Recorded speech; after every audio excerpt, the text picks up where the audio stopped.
Welcome to the Body Energetics Podcast. I'm your host, 23-year fitness professional, Lauren Cercione. I started my hero's journey of reconnecting with my inner child to heal my mind-body disorders 14 years ago. In this podcast, I share my 3-step system to renew your mind, regulate your emotions, and regenerate your body. Go to bodyenergetics.com to join my free community where each week we expand on the theme of the current episode so you can reconnect your mind body to restore your physical health and create your desired aesthetic. Welcome to this training. We are live streaming on Zoom, on Facebook, on Instagram.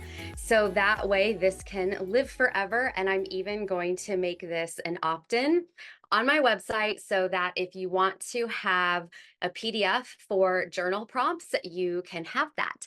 Hello, I'm so excited. There are some people live on Instagram. Okay, so drop in any questions that you might have. If you saw my story announcement that I was going to be live and to check out the post that has journal prompts for this exact topic. So this is a great conversation to have because this is going to help you stay internally motivated, aka inspired, to stick with your habits no matter what. Even if you've got PMS, even if your back is out, even if you're sick, like nothing will take you out. It might put you on pause, but it will not take you away from your goal. So one of the things that a lot of people do that like messes up the achievement of their healthy and fit body is that they make it about people congratulating them on their effort or giving them an applause for their accomplishment. And so those two things really are indicators of what mindsets we've created to block ourselves from feeling the emotions, the frozen states from any childhood or any age where we had an internal rupture. So I want to break this down for you because I'm going to tell you why and the mechanics of what's going on in your mind body, and then how you're going to create the powerful why so that no matter what, you stay internally motivated, inspired to take action on your life. So an internal rupture is also called trauma. So trauma is relative. What can upset one person might not upset another one. But the thing that we have to grasp is that trauma or an internal rupture is about a mind-body split, a mental emotional split, where the brain disconnects, it becomes incoherently connected to the heart.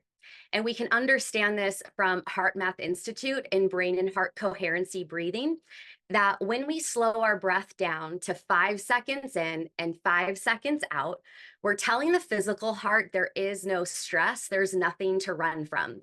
So physiologically, the first step is the heart slows down and knows that it is perfectly safe. Then when we are in this state, what ends up happening is we set the stage by feeling gratitude and appreciation for ourselves, just for showing up to this practice to breathe for 5 seconds in and 5 seconds out.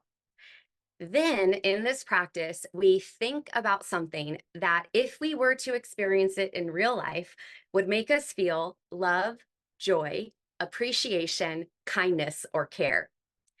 Now, because we're imagining something that would make us feel this way and our heart is in a relaxed state, it's as if the energetic heart turns on, as if your emotional body, there's layers of your body, not just the physical body. It's like your emotional body, a layer of your aura is like, oh, this is how I feel.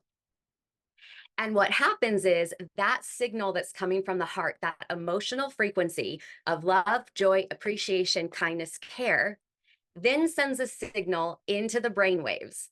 And then the brain waves slow down and become coherent.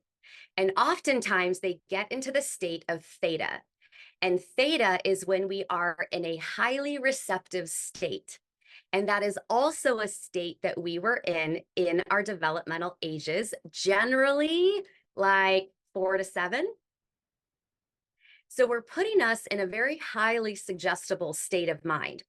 That's the brain and heart coherency breathing. And the studies around this shows how this changes the electromagnetic field of the body.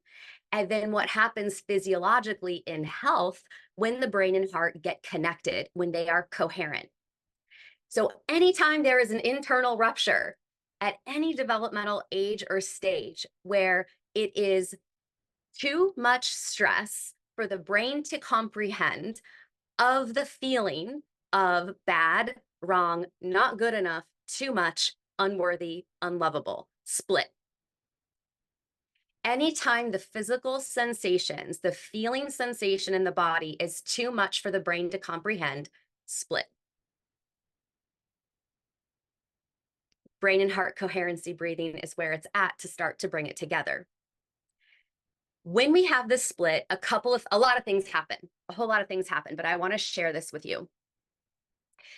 That when we have the emotional states that are too overwhelming for our brain to comprehend, they freeze. Some people describe it as dead energy. Some people describe it as a portal in your aura, that like a black hole that just stuff gets sucked into. People call it the shadow. People call it our projections. The emotional state is always active, always experiencing itself. But because there's a split with the brain, the comprehending, functioning adult of the 3 to 5% conscious thinking mind has no idea it's happening. The only thing the conscious mind is aware of is same shit, different day, same relationship, different man, same experience with diet, but it's a different diet. We can see the repetition in our life, but we don't understand that it's actually us that's creating it in some way. So these unprocessed, unintegrated emotions that are in our body are not connected to the brain. But what the brain does is think of ways to make sure that this emotional state is never actually experienced and validated. Because if the brain became coherently aware of this emotional state, that person, that 3 to 5% of the conscious mind, would have to actually face the sadness or the disappointment or the feelings of being unlovable or unworthy. So the brain is always going and going and going, figuring out how to make sure that the felt sensation of these really horrible emotions are never experienced. But these really horrible emotions are always active and they are unconscious. We don't know they're happening, but we can experience them by the tension or the illness we have in our body. And we can experience them by the patterns that keep showing up in our life and the relationships that keep showing up in our life that don't feel good, that keep reminding of us of a parent or a time when. So part of how this mind-body split from the emotional perspective and the mindset perspective show up in our habits is that when we create this fantasy in our head of what our really healthy and fit body is going to look like, the thing that goes along with the fantasy is how people are going to say, wow, like this was so much work. You are absolutely incredible. You have so much discipline. I wish I could be like you. Wow, how did you do that? Well, all of those words of affirmation are giving that person a sensation of feeling confident and like, yeah, I am worthwhile. So the goal of being healthy and fit is no longer about the person having the own experience of having a healthy and fit body. It's now become the external validation through gifts of affirmation. Something that in our heart of hearts, we were really longing for from our parents to attune to us, validate our feelings, and let us know how special we were to them. The second thing is that we want to have the applause. We want someone to say, you know, what a great job we did. So we have somebody who's going to acknowledge the effort and say how great we are and how disciplined we are, and possibly say how much they wish they could be like us with this lifestyle. They could never do it. And then when we're looking for someone to congratulate on the finished product, right? We put the before and pictures up there. We want people to say, look at how far I've come. Look at who I am now.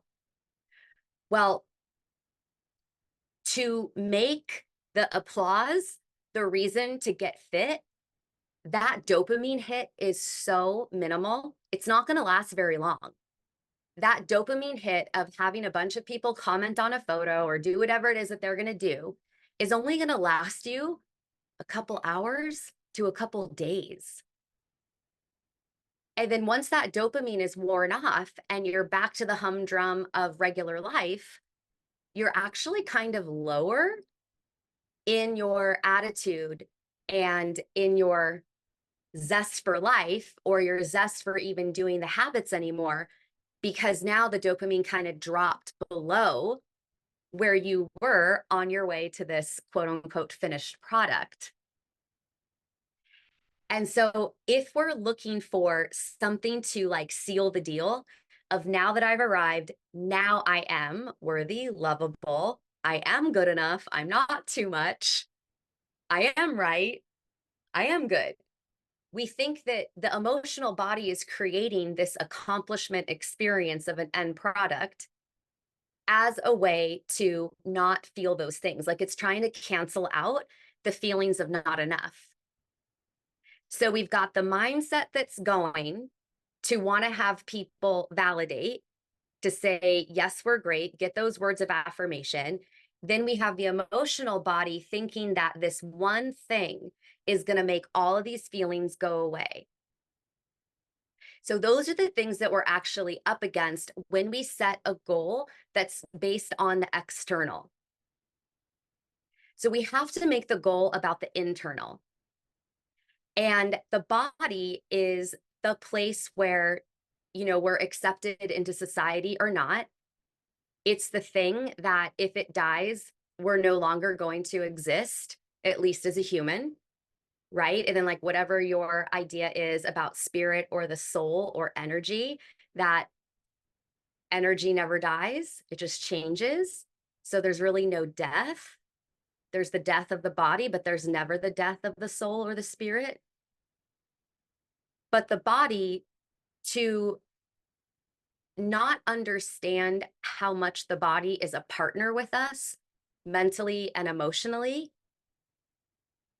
that's always responding or reacting to the things that we're doing and the things that we're thinking and feeling and the stress that we're interacting with.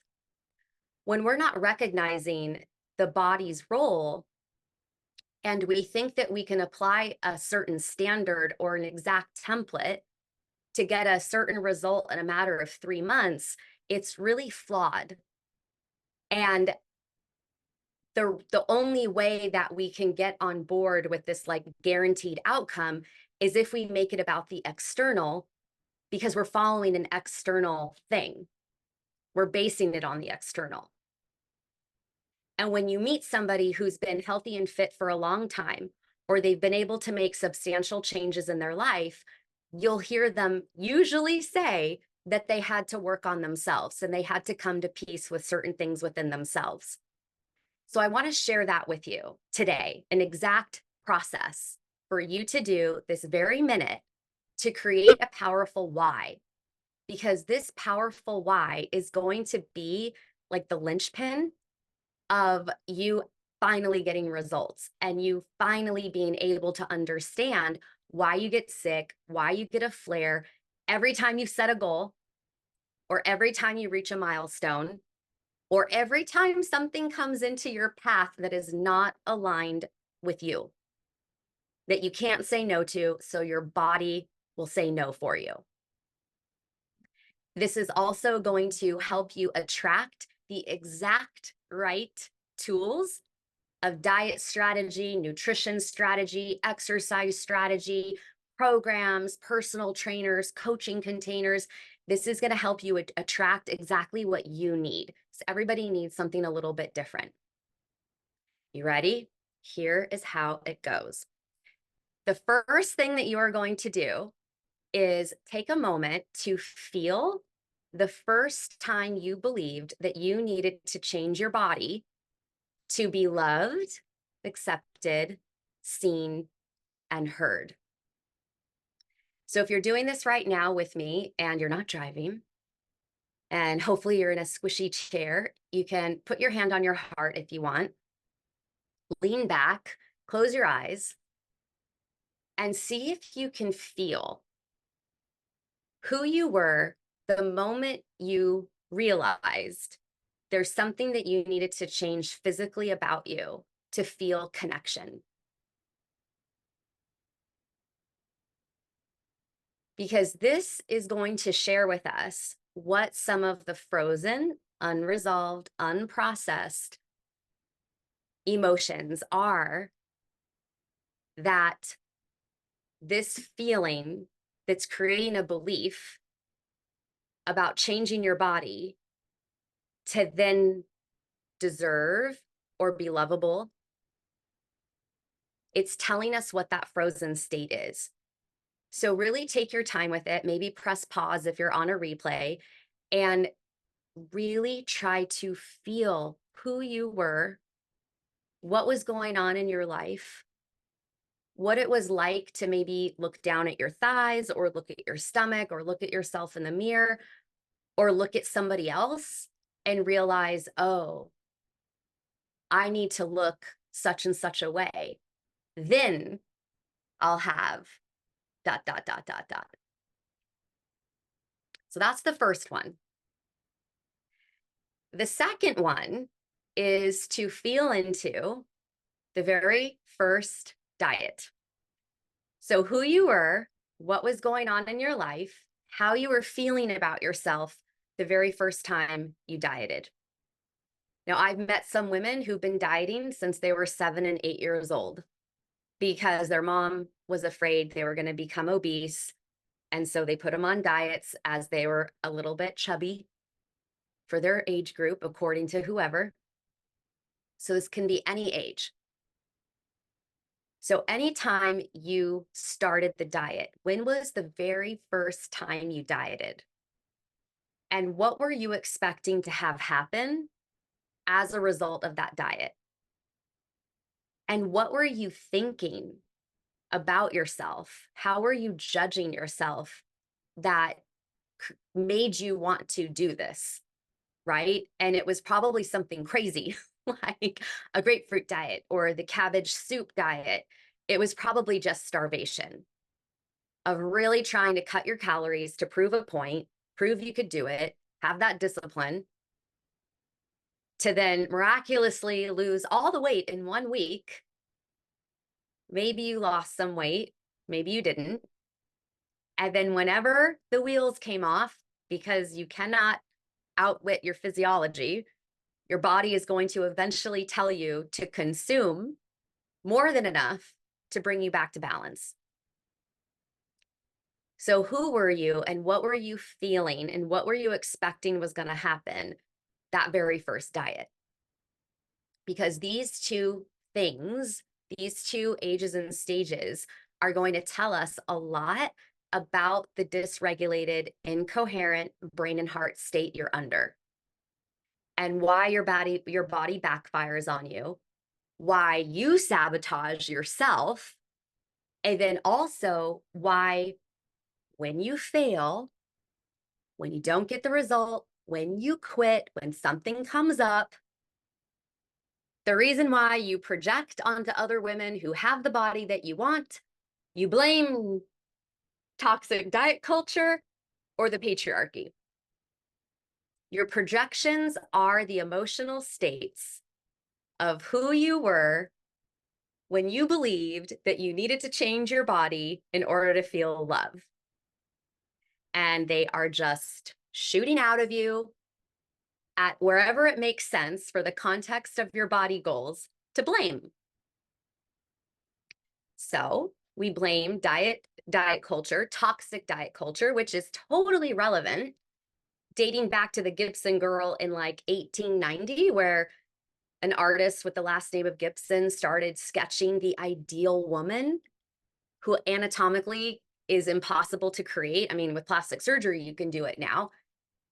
And all of the crazy things that we've gone through as women to fit the patriarchal standard of attractiveness, tapeworms, smoking, cocaine. Those were actual like prescriptions to lose weight, 100 years ago, 75 years ago. So diet culture is relevant, but if that's the reason why you can't get in shape, it's a projection. Then if you're going to go down the road of the patriarchy and that, yes, all shapes and sizes are gorgeous in all different areas of the world. The beauty standard is different all over. And it wasn't until the patriarchy came into play that we all got sloughed into a certain aesthetic. Also true. But if that's the reason why you can't get healthy and fit, it's a projection. So being able to look back at these two times, the very first moment you believed that you needed to change your body in order to feel loved, and who you were and what your expectations were and how you were feeling the very first time you dieted. That's going to tell us the external motivation that you're applying to your body that is preventing you from actualizing your goals. So now that we have these two times in our life, now we actually get to be the functioning adult and take a look at that younger version. And for that younger version, what you need to ask her or him is, what do you need? And sometimes this will take a couple of tries before this younger version of you will say what he or she needs. And you just be patient with the practice. And hopefully, sooner rather than later, you will have some insight for what the versions of you needed. What was actually required to feel love and connection that the protective mind, the ego, said, hey, if you change your body, you'll definitely get this. So what was actually needed? What was actually needed for the version of you that started a diet for the very first time? Whether it was because your mom put you on it or whether it was because you put yourself on it. Doesn't matter. What did that version of you actually need? Then you might notice that you've already become those things. And if you've already become those things that you needed, congratulations. Now all you have to do is put one foot in front of the other and strengthen your self-belief and be like, I actually did it. I don't need my body to change for me to feel love. I don't need a guarantee from a diet to feel deserving of love. Okay, cool. Now, the next thought is, now that I understand that I've already become this, let me decide what my next level is. Because once you find the awareness that you've already accomplished something, you've already filled a gap for yourself, then it's like you get to compound the energy, you get to compound interest. So that means that the mindset that you had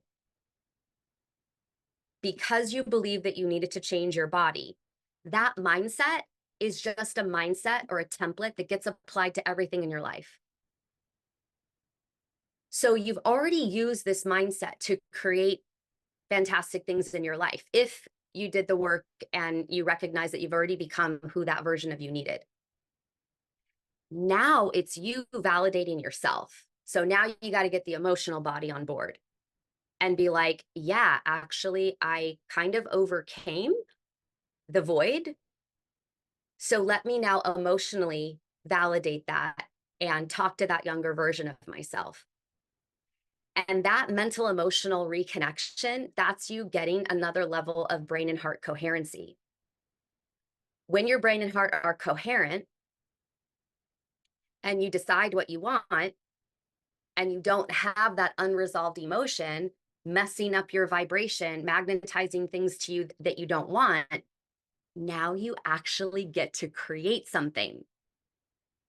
So now you're like, yeah, I did it. I already created I already filled that void.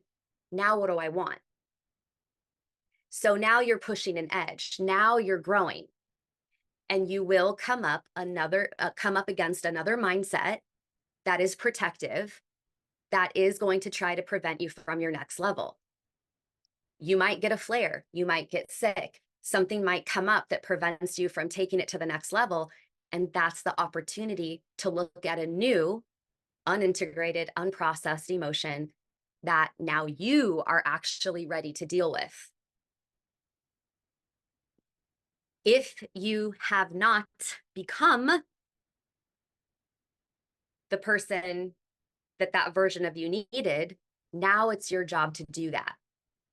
So now you take that focus to reparent yourself. You become the attunement to yourself.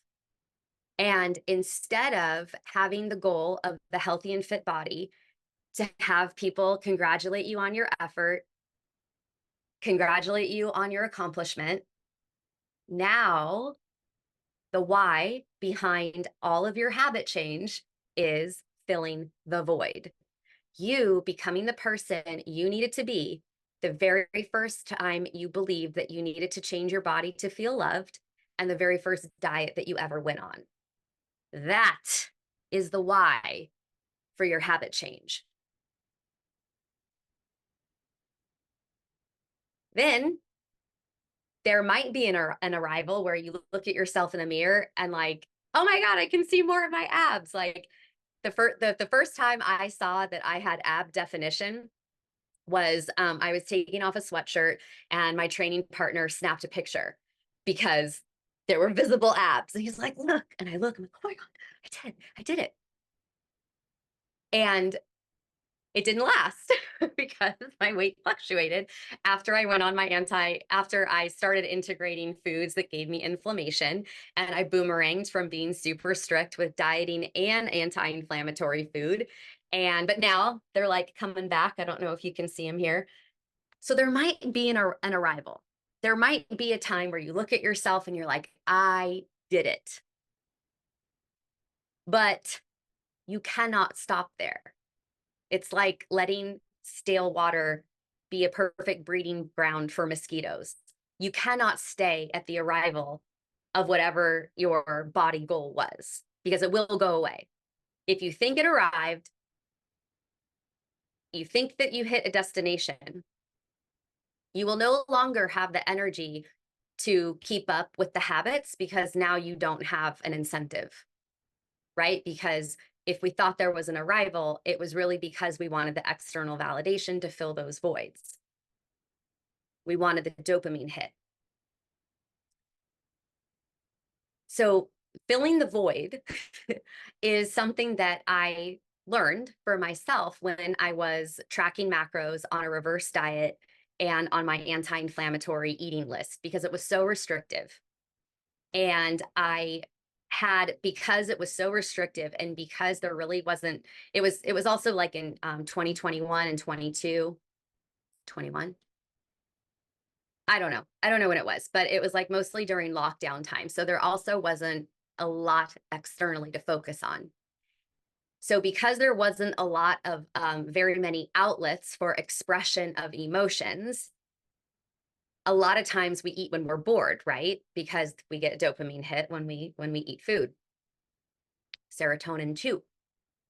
So the amount of restriction and lack of stimulation I had in my life, no outlet with food, that really taught me to see how the emotions are projected onto the tools, and then why we have this battle with the tools to get to our dream body. The deeper I have been getting mentorship to understand why my body started locking down in November of 23 when I started to date with the intention that there was a life partner.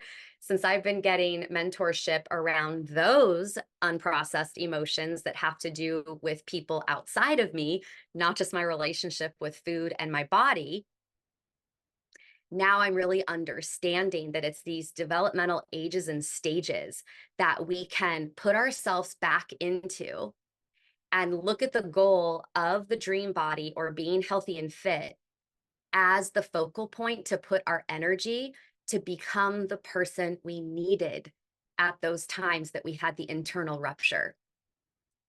So it's a really fantastic process to shift yourself into, so that no matter what's going on in your life or in your body, the relationship with your body and the relationship with self-care is truly about you creating connection within yourself.